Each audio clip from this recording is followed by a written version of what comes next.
A terminal diagnosis can flip someone's entire world upside down. Imagine you're in your roaring 20s, at the peak of your life, and all of a sudden, you get a diagnosis. It's cancer, it's stage 4, and it's terminal. Now, some people would take this diagnosis just as another step in their stride, and they'd continue to live their life until the very last day. But for some other people, this diagnosis could be so crippling that they just don't have that opportunity. Certain diseases that would result in a terminal diagnosis can leave someone so physically and mentally handicapped that they can't even leave their hospital bed if they wanted to. And worst of all, a terminal disease can bring about unimaginable pain and suffering. There's no universal pain scale, so what might hurt a little bit to you might hurt really bad to someone else, and vice versa. And there's really no way of telling if medication is actually helping or not. Also, the concept of death itself is really scary to some people. About 21% of Americans fear death. And a good example of this would be, like I said earlier, a 20-something-year-old who thought they had their whole life ahead of them, 70, 80 years, and all of a sudden they have 6 months to a year at most.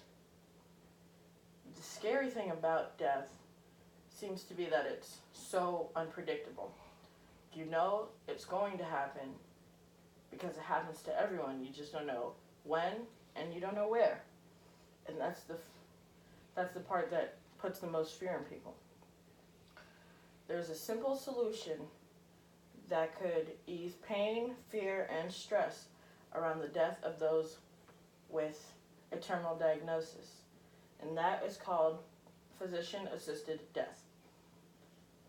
Now, what is that? It's when a doctor prescribes a concoction of medication to a patient that's been given a terminal diagnosis, and the disease itself is too painful and far too severe to continue to live with. It's known in many other places as euthanasia, death with dignity, and physician-assisted suicide. It's legal in a few countries right now, and it's legal in 9 states. In the 9 states that it is legal in, it's reserved only for patients who have a terminal diagnosis with less than 6 months to live. Like I said earlier, 21% of Americans fear death. And with physician-assisted death, a person with a terminal diagnosis has more control over their situation because they get to pick when, where, the circumstances, and who they're surrounded with at their time of death, instead of it just coming randomly whenever their body decides. They get to worry more about how they want to spend their last moments and with who, instead of being struck with fear that at any moment they won't wake up. It also indirectly helps those in need of organs. Now, if a person is given 6 months to live and they have a terminal diagnosis, but by the 2nd month, there's no medicine helping their pain, and they're just suffering so much and they decide that they don't want to live anymore, that saves them 4 months of suffering, and it also saves someone 4 months of waiting for an organ donor. And 4 months for someone who needs an organ could be the difference between life or death. Now, there are also many people out there who are very against physician-assisted death. They say it's costly.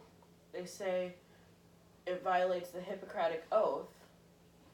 And they also say, Well, what if the person is so ill that they're not even mentally competent to make such an important decision?